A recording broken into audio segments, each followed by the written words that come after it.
I mean, it's really easy to say I'm a follower of Jesus Christ, to make these kind of syrupy confessions. But there's other things that reveal who you really are. A checkbook's very telling.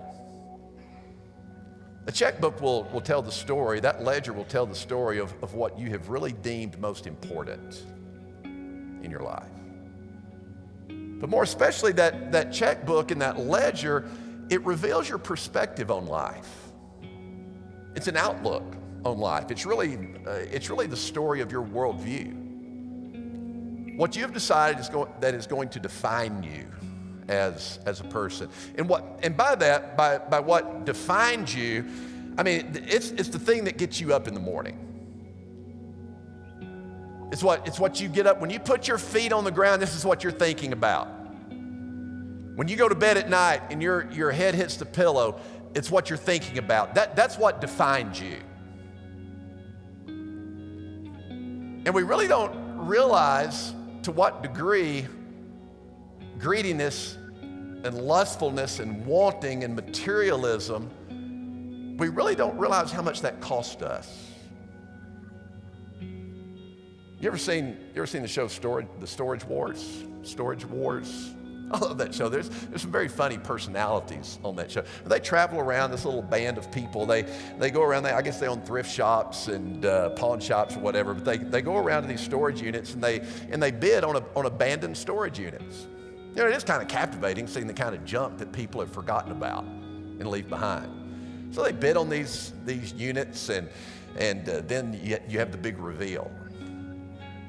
And I watched that show, and I'm just amazed that there's so much junk that you pay rent for a storage unit. That rocks my world right there. I mean, you got people that are putting plywood up in their attics so that the attics will serve as storage space. I mean, we're cutting holes in walls to make closets for more junk. And we've got all this accumulation of junk.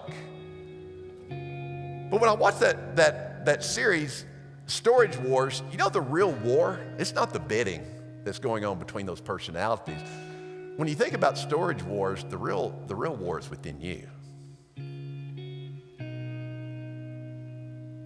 Because the accumulation of things takes up more than just physical space.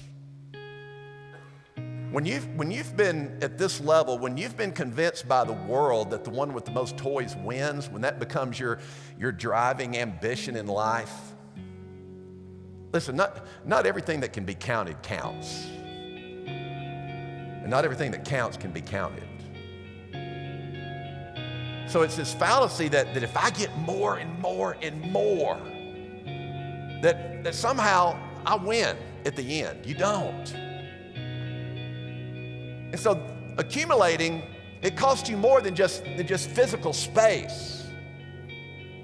It takes up mental space. It takes up spiritual space, because if you want for things, if your desire is always to buy more, get more, I got to get that adrenaline rush. I got to buy something bigger and better.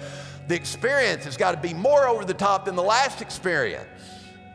Once you get sucked into that rat race, man, it becomes a mental thing, a spiritual thing.